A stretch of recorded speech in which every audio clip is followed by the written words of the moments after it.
Um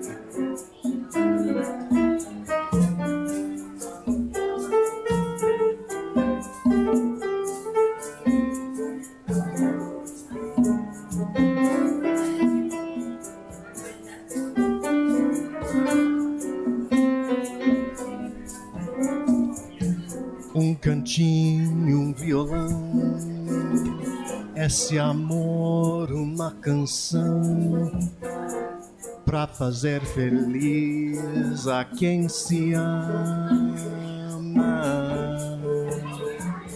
Muita calma pra pensar e ter tempo pra sonhar. Da janela vê-se o corcovado, o Redentor, que lindo. Quero a vida sempre assim, com você perto de mim, até eu apagar da velha chama. E eu que era triste, descrente desse mundo, ao encontrar você eu conheci o que é felicidade, meu amor.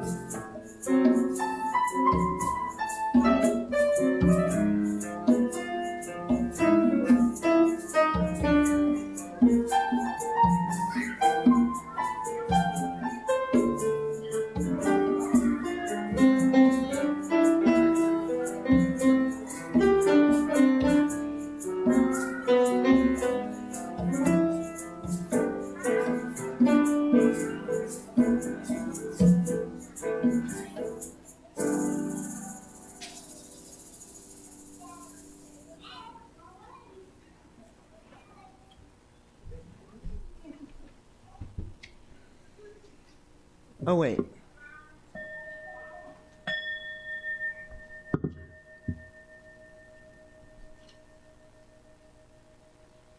You have to hear the echo of that to make it really work. Good morning. I am Alice Martin. I'm chairperson of this congregation, and we would like to welcome you to our service. Unitarian Universalism encourages an open-ended search for meaning in life and a commitment to asking our values to shape our actions. We are a pluralistic religion that draws wisdom from many sources.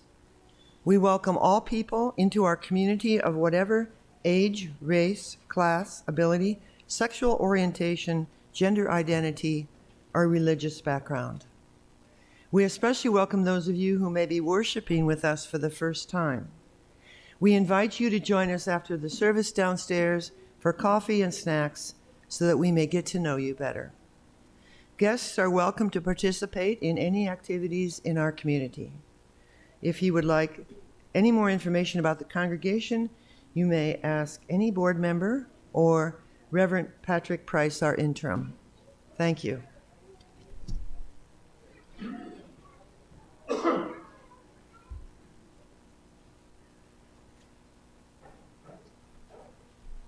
Good morning.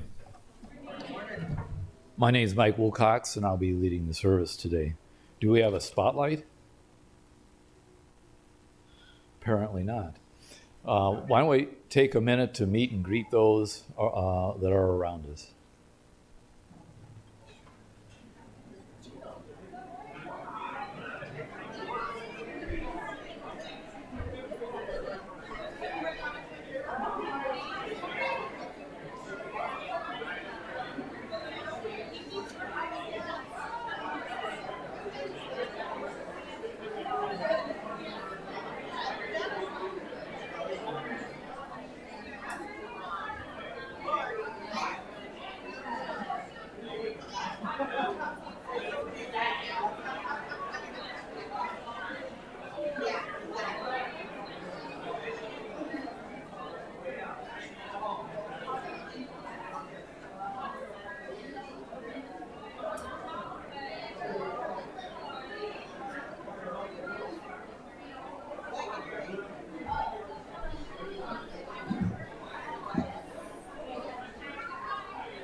Oh.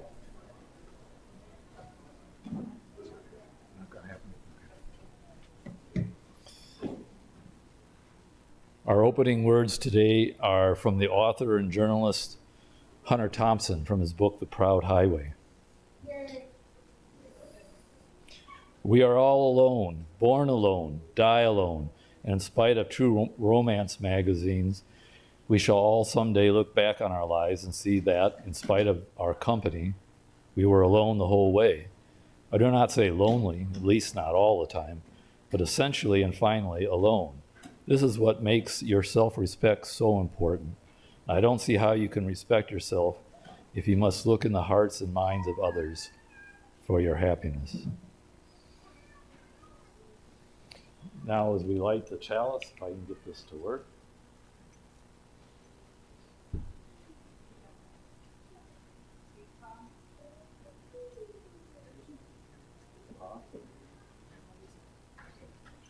Let's go.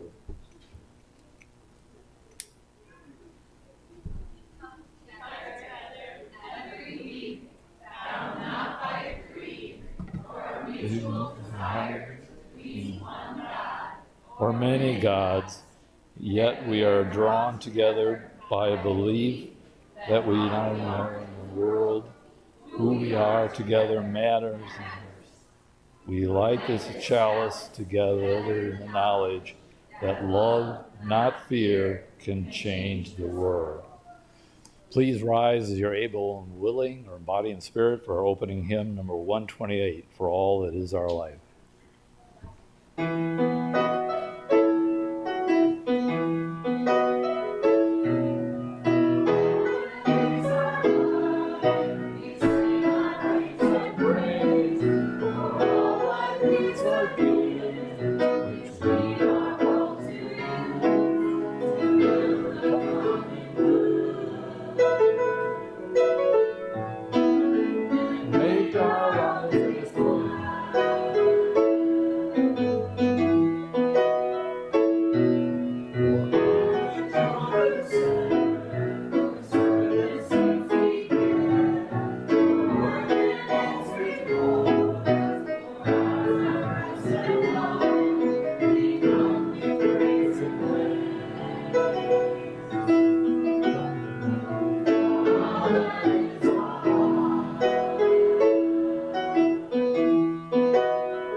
I still like the music, but it seems like it needs to change a little bit. Maybe something, I don't know. We'll talk about that. Do you know John Williams?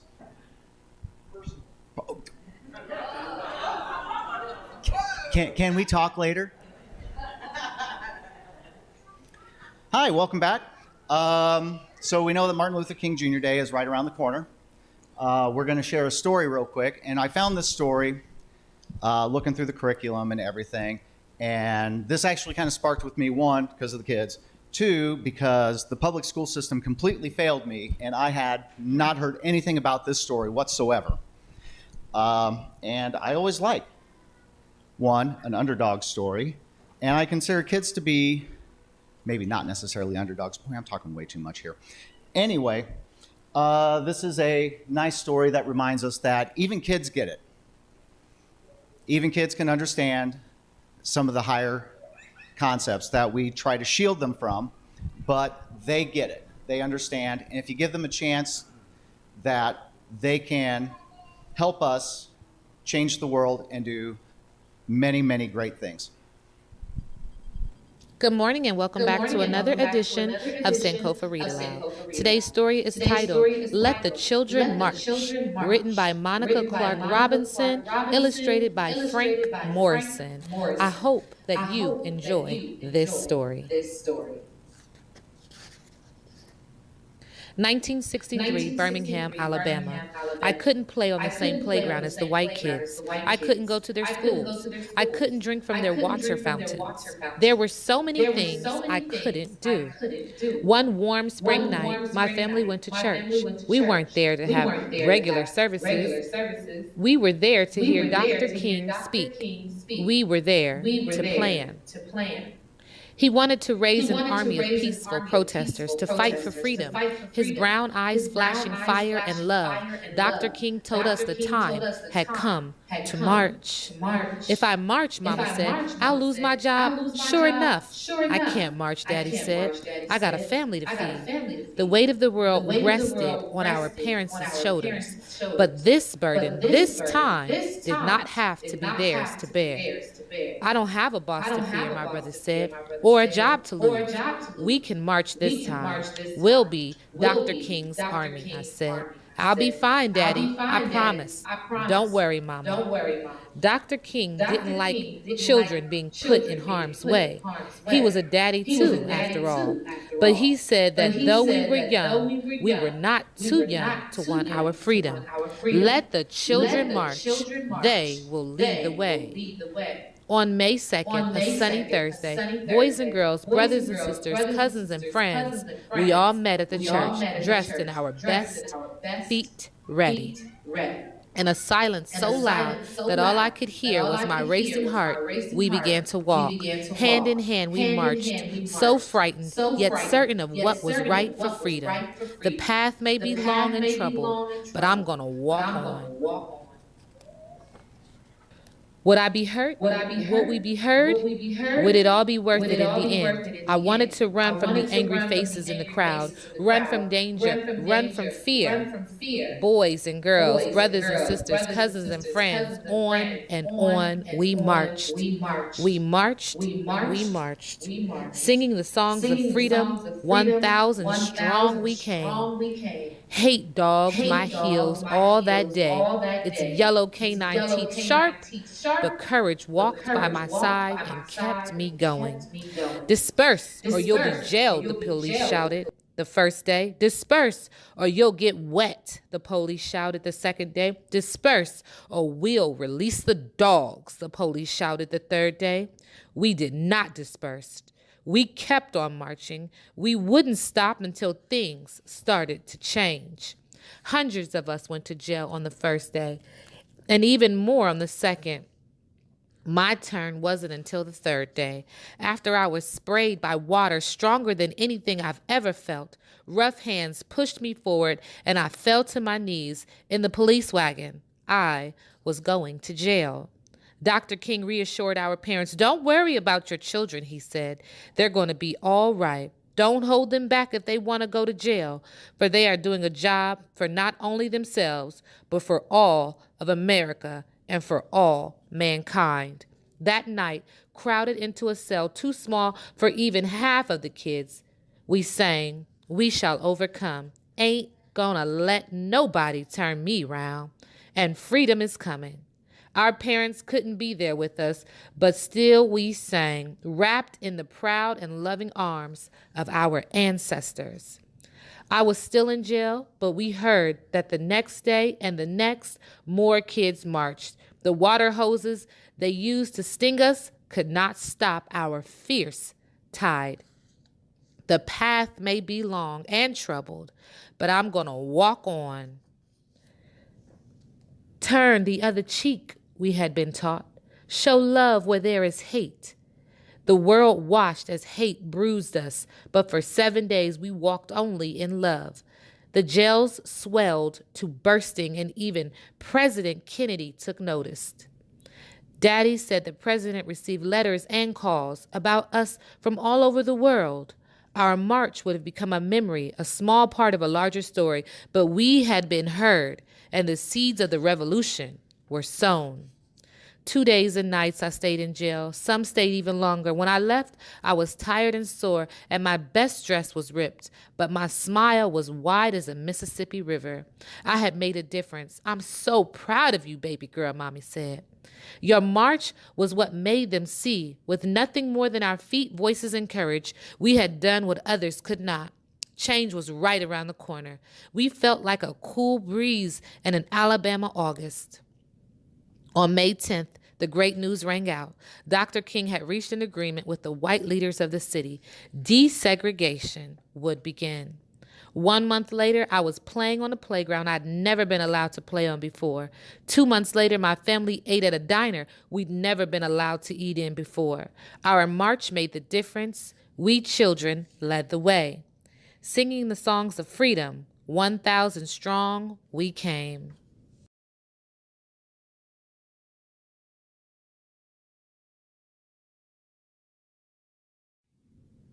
Good morning and welcome back to another edition of Sankofa Read Aloud.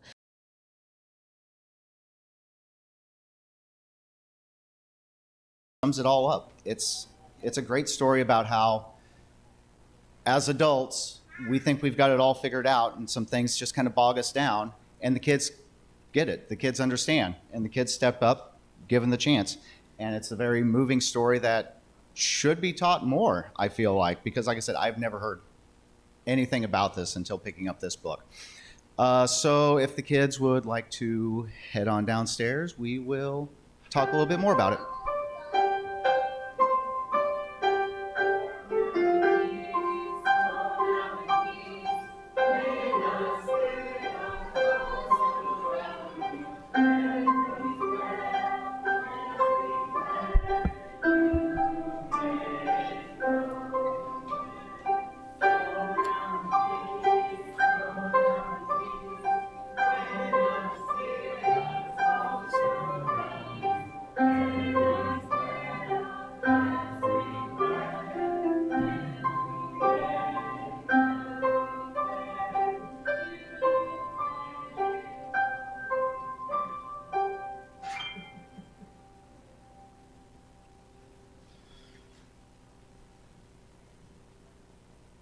I initially walked through the doors of this congregation in December of 2002 after 30 plus years hiatus from organized religion.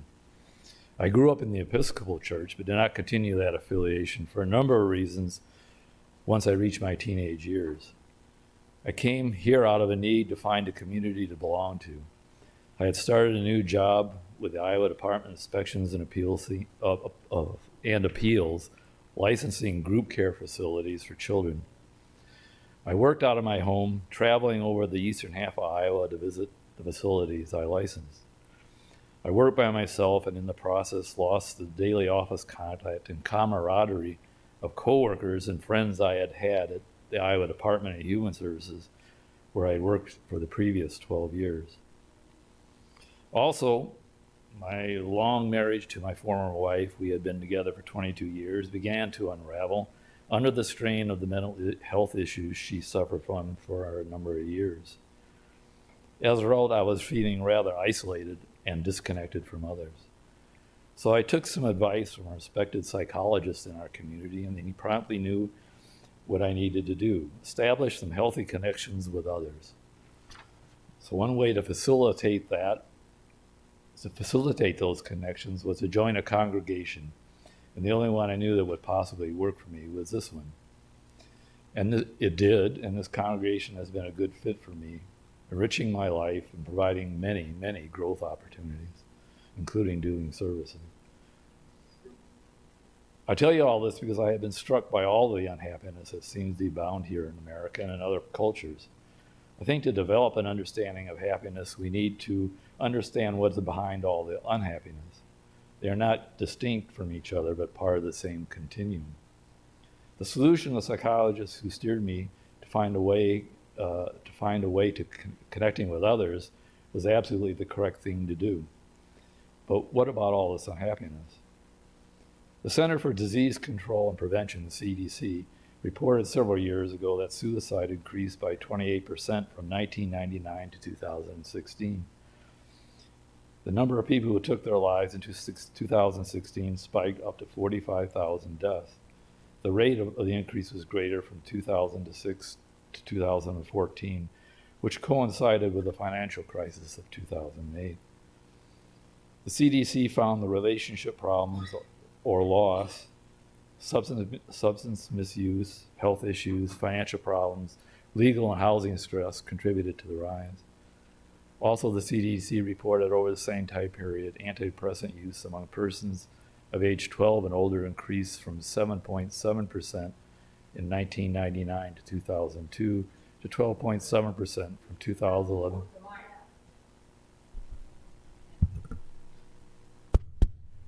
From 2011 to 2014. This is also true in other parts of the Western world, as well as 1 out of 3 French citizens are taking psychotropic medications, and is even higher in the United Kingdom. Of course, depression and anxiety issues don't impact the people who suffer from them, but there are significant others as well. In an article in the New York Times, Dr. Richard Friedman, a psychiatrist, indicated that while suicides seem to be at crisis levels in America, he indicated that historically things have been this bad or worse many times in our country's history. The prevalence of suicide has fluctuated over time and has spiked during times of social upheavals, like the Great Depression of the 1930s and during the financial crisis of 2008. In October 27th of last year, David Brooks wrote a column for the New York Times and focused on the global rise of unhappiness, in which he cited the lack of social cohesion, a sense of being less respected, and a lack of social connections as the main drivers of the unhappiness. Of course, things like having access to mental health care and the means to afford such care are critical. However, an overlooked aspect of this, in my opinion, is our culture and how we relate or don't relate to each other in a number of different areas. By shedding light on these cultural and relational factors, we can provide a different perspective on happiness and unhappiness. The professor of public policy at Harvard University, Robert Putnam, in his book Bowling Alone, published in 2000, signaled some shots across the bow of our growing isolation from one another. The book documented with a wealth of data from 1975 to 2000 how we had increasingly become disconnected from family, friends, neighbors, and from various civic, political, religious, and recreational organizations. For example, bowling. While the number of people bowling actually increased by 10%, the number of people joining teams and playing in leagues dropped by 40%. Attending club meetings fell by 58%, having family dinners fell by 43%, and simply having friends over to socialize fell by 35%. He described this as a shrinking access to social capital. It was his opinion that this loss of community sharing and communal activity posed a serious threat to our civic and personal health. In an article in the Guardian newspaper on January 2nd of this year, the historian Anton Salballo cited Putnam's work in what he termed our ever-increasing social recession. And one metric that Putnam cited in his book was church membership, which according to Gallup polls in 1999, 70% of Americans reported belonging to a church. Salballo reported that by 2020, that number was down to 47%. Salballo also cited research that people on average spend 7 hours a day browsing online. So instead of bowling alone, we're browsing alone. Most of these research findings I have mentioned so far were done before the 2020 pandemic we all experienced, which has only exacerbated these trends. In terms of our evolutionary speaking, our Homo sapien ancestors lived in hunter-gatherer societies of 20 to 50 people, including children. These societies emphasize sharing, cooperation, consensual decision-making, and emphasize a strong egalitarian ethos. Working in a cooperative manner, the hunters could bring down game much larger, stronger, and faster than any individual Homo sapien could do on their own. There was no warfare with neighboring bands. They often consisted of friends, relatives. The area they lived in was not geographically large, and that is where they searched for game and edible vegetation.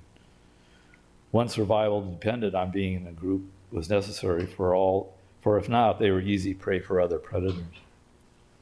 Thus, if expelled or somehow separated from the group, the member will become more likely to feel isolated with an increase in anxiety and depression. So evolutionarily speaking, we are hardwired to be together and are social animals.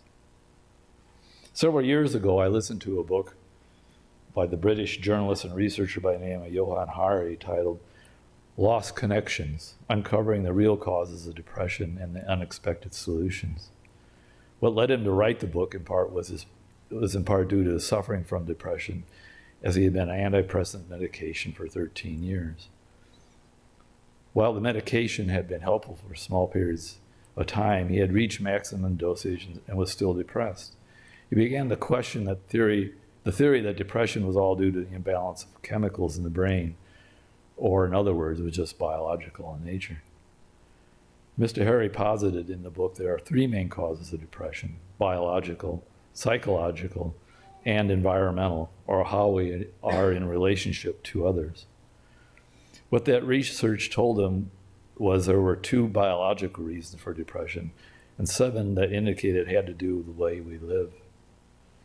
The World Health Organization, for example, reported that depression was largely produced socially and needed social solutions.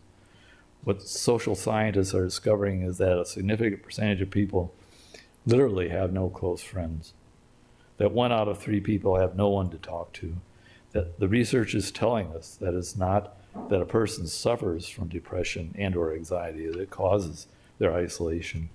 Rather, it is the loneliness that precedes it and is a cause of these afflictions. There are several other areas talking about which I think are especially critical. Work is one area that is often important to what we consider to be part of our identity. Research has shown that only 13% of people like their jobs, 63% were sleepwalking through their work or indifferent, and 24% did not like their jobs. So 87% felt their jobs are not meaningful to them. Plus, the workforce now often subjects workers to temporary type jobs or jobs as independent contractors that have little job security. Wages are often low, and employee rights are often limited or non-existent, which creates a lot of uncertainty. Furthermore, they felt they had little control or input in how they did their job.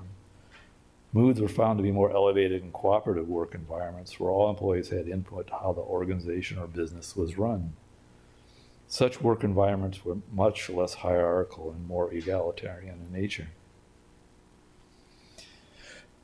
Another critical area which I took away from the book is that we place an overemphasis on extrinsic values, which Mr. Hari described as junk values like status, money, materialism, owning possessions, and achievements, all of which make us look good on the outside, but not necessarily feel good on the inside. These type of values don't really meet our deep underlying psychological needs. 22 studies indicate that intrinsic values like having meaning and purpose in life, belonging to a group, and feeling that others value you are much more critical to our well-being and happiness. I will let the Dalai Lama elaborate on this.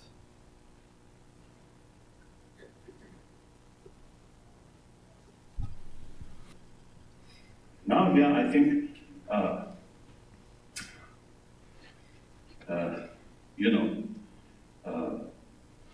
on the fundamental human level, I usually share with people that the ultimate source of peace of mind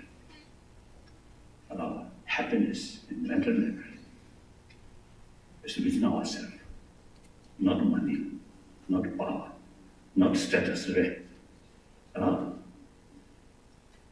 Some of my friends may be billionaire, very rich, but as a person, very unhappy person. The plenty of money fails to bring inner peace. And also those people who are very powerful, I think in deep inside, a lot of anxiety, a lot of sort of stress, a lot of fear, distress. So material value will not bring real inner joyfulness, inner peace. So the point is affection or wholeheartedness. That really brings inner strength, self-confidence. That reduces fear. That develops friendship, trust. Trust brings friendship. We are a social animal. The genuine cooperation among each other is very necessary. Genuine cooperation entirely based on trust. Trust is there. Then, naturally bring together. So therefore,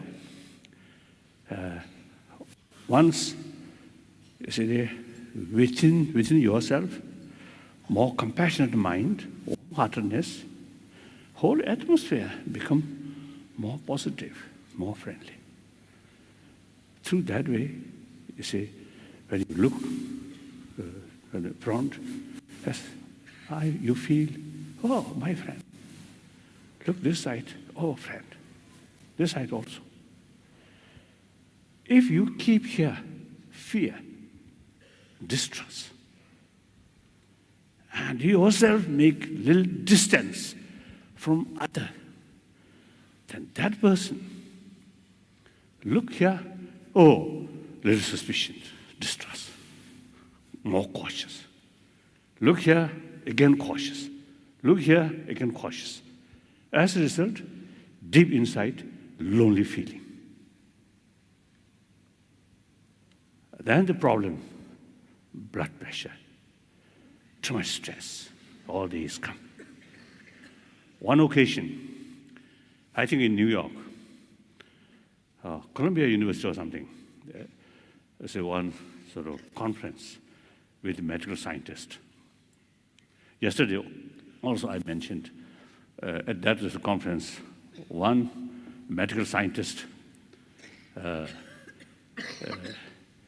in his sort of was a presentation, right? He mentioned those people who express often I, my, mine, like that. So such people have greater chance or greater risk of heart attack.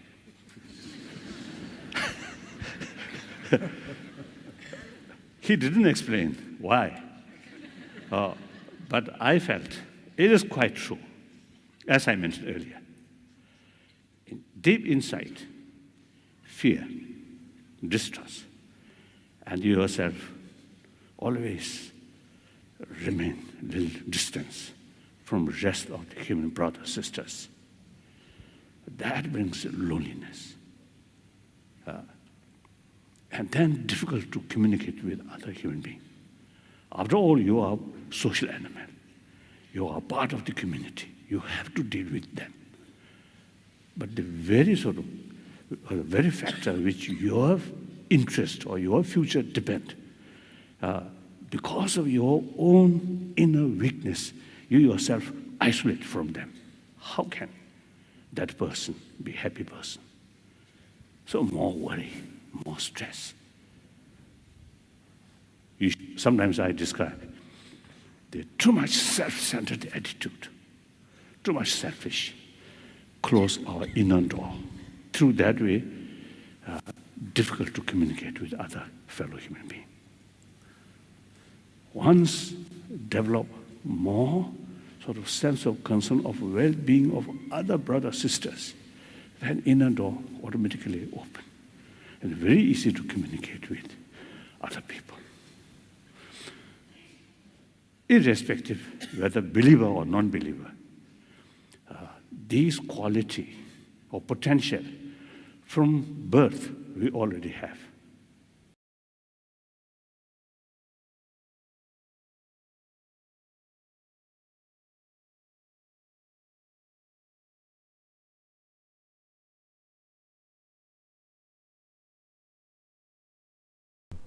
I think the influence of those hunter-gatherer societies remains deeply ingrained in all of us. Over a period of time, I established connections with others in this congregation by getting involved in various committees, teams, connection circles, circle suppers, and the men's supper group. We solve all the world's problems there. While I had a job that I found meaning and purpose in, this place provided other opportunities to add and reinforce those intrinsic values which are so critical to promoting inner peace and happiness. This place in that way has been a very effective antidepressant for me in more ways than one. Buddhists have a term called sukha, which means lasting well-being, which is derived from focusing on intrinsic values that were mentioned earlier by the Dalai Lama. Being connected to others in a congregation such as this and being part of something larger than oneself that promotes the common good is what really helps to create lasting happiness. And another way we can create connections with others and perhaps happiness is through our offertory. The offering is supported by the voluntary generosity of all who join with us. As we live out our values in the world, we ask all who join with us today to align your financial commitments with your values. 50% of all non-pledge offerings will be shared with the local charity. This month, our Share the Plate recipient is Quad City Interfaith. Please be generous as you can. Once the basket passes you, if you feel moved to do so, we invite you to come forward and light a candle to mark a joy or sorrow in your personal life. Let this sacred time begin.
Good morning. I'm Barbara Thompson, a member of the pastoral care team. As we gather today, we pause to reflect on what lies in our hearts. In this time of sharing, we take a moment to recognize our personal joys and sorrows and to read from the book of joys and sorrows, those personal life events you have chosen to share with us. We have 3 today. Mike and Mindy. It's our 26th anniversary. Yay.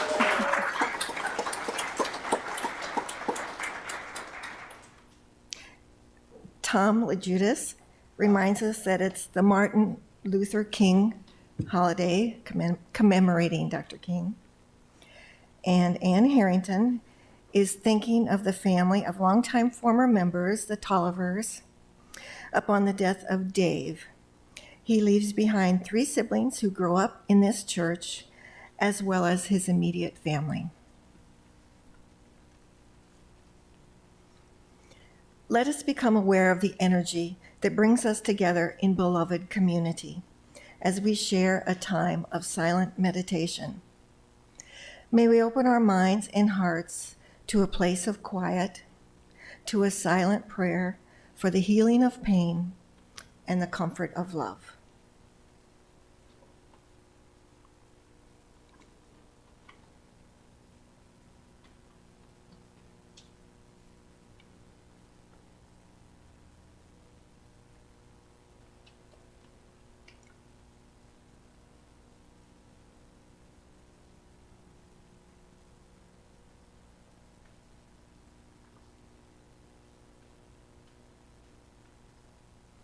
For what has been shared and for what remains in the quiet sanctuary of our hearts, we are grateful.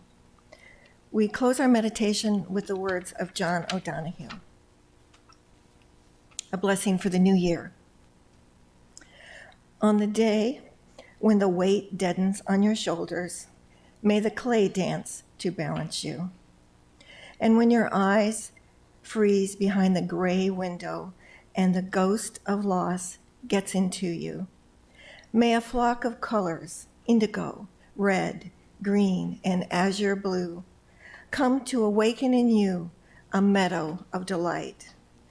When the canvas frays in the curragh of thought and a stain of ocean blackens beneath you, may there come across the waters a path of yellow moonlight to bring you safely home. May the nourishment of the earth be yours. May the clarity of light be yours. May the fluency of the ocean be yours. May the protection of the ancestors be yours. And so may a slow wind work these words of love around you, an invisible cloak to mind your life.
Thank you, Doug, Allison, and Miriam in the children's choir. That was great.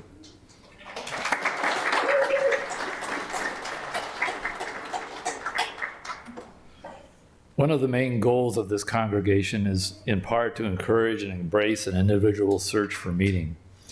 Another goal would be to feed the mind and spirit of congregants regardless of their individual pathways. There are numerous ways to do things here, but my path has led me to revive and maintain a mindfulness meditation practice while also studying Buddhism, which is a science of how our minds work. In Western cultures, we often define and limit change to changing the external world to fit our needs, while often not dealing with our intrinsic worlds of thoughts, feelings, and perceptions. We strive to change the external world to obtain extrinsic happiness, which is transitory in nature.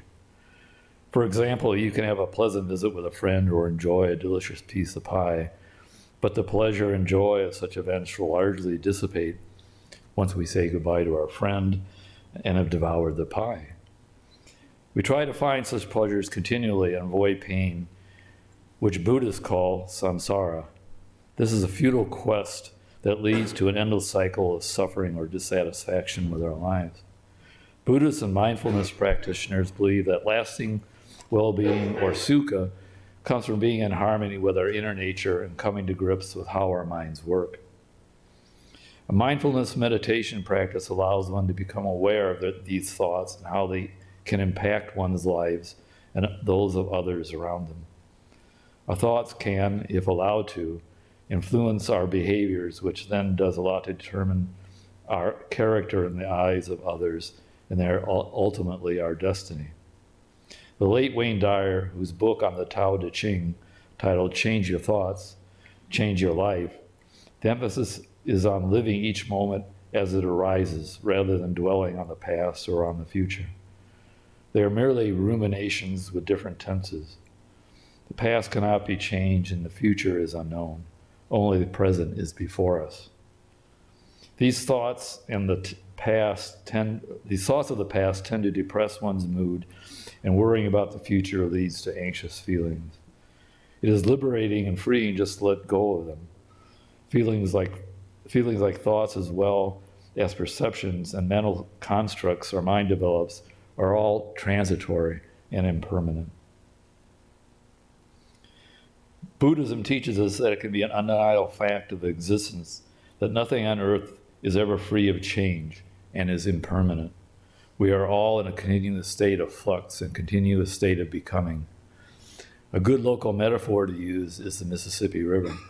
It looks like a steady entity, but not a single drop of water remains in the same place from one moment to the next. Day to day, it has the same appearance, unless it's flooding. Yet it is moving from one point to another, from one state of existence to another, and thus it is not the same river today as it was yesterday. The same is true for us humans, in that even though we appear the same, we are affected by these torrents of thoughts, feelings, and perceptions that are constantly running through our minds, which can change behaviors, emotions, and moods on a minute-by-minute basis. We come to think of these thoughts, feelings, and perceptions as ourself. The Buddhist monk Matthew Ricard, and as a footnote I should add, he's also a scientist. He has a PhD in molecular biology and has worked with Richard Davidson at the University of Wisconsin at Madison on the brain, specifically the neuroplasticity of the brain, the brain's ability to rewire itself. And scans of Ricard brain they've determined he's the happiest person on the planet.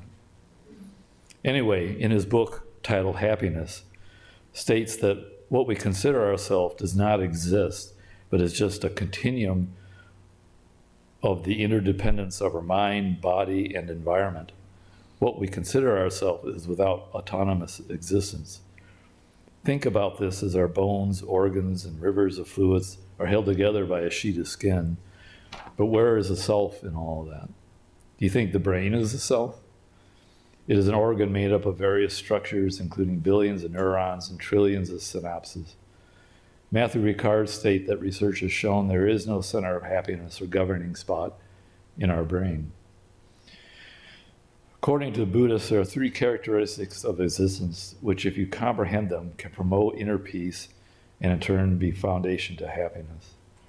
They are impermanence, unsatisfactoriness, and no-self. This video will concisely present these characteristics.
So, everything is in a state of flux, and we experience suffering when we grasp onto something that is fading away.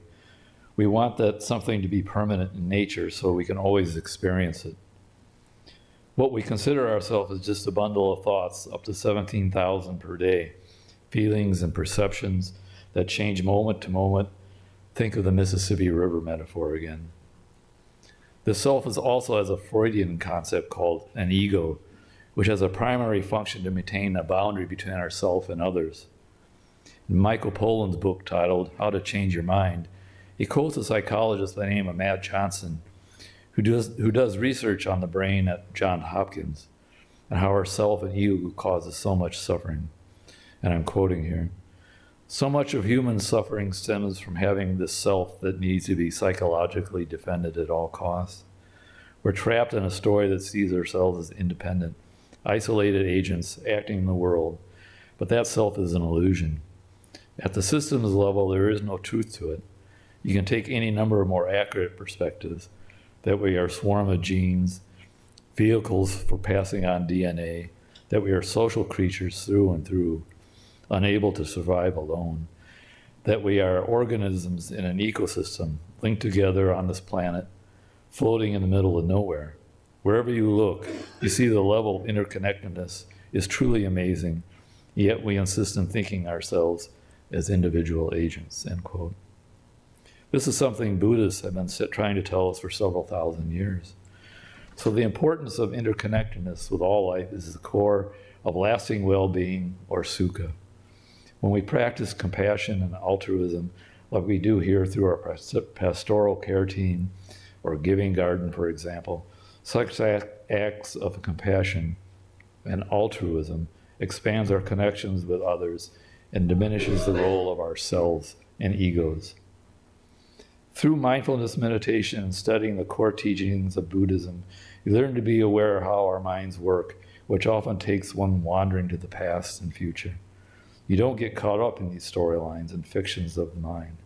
You stay more present. Also, they also help you understand and promote genuine inner peace, happiness, and in turn to share those qualities with others. So that is what I've learned here in my journey so far in this place, in this congregation. That is where my search for meaning has taken me. And I hope all you can feed your mind and spirit in your journey here as well. In a reflection a number of years ago that I always remembered on blessings, Reverend Woolen stated, "We need each other to keep hope alive, and we are all better when we are together. May it be so." Please rise in body and spirit as you're able and willing for our closing hymn, number 108, "My Life Flows On in an Endless Song."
Now, as we extinguish the chalice, please say in unison, walk softly, Speak truthfully, love gently, breathe deeply, live wisely, go in peace. Our closing words today are from the Buddhist monk Pema Chodron.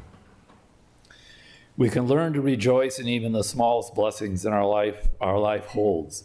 It is easy to miss our own good fortune. Often happiness comes in ways we don't even notice. It's like a cartoon I saw of an astonished-looking man saying, "What was that?" The caption read, "Bob experiences a moment of well-being." The ordinariness of our good fortune can make it hard to catch. The key is to be here, fully connected with the moment, paying attention to the details of ordinary life. By taking care of ordinary things, our pots and pans, our clothing, our teeth, we rejoice in them. When we scrub a vegetable or brush our hair, we are expressing appreciation. Friendship towards ourselves and a living quality that is found in everything. This combination of mindfulness and appreciation connects us fully with reality and brings us joy. If you know the lyrics, feel free to sing. If you know where 2 and 4 is, please stop. Last chorus, follow me.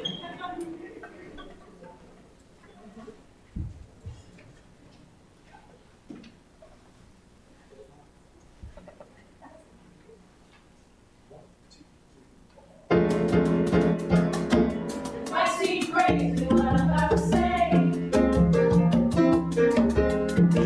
Sometimes you can take a break. I never knew no space.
More work.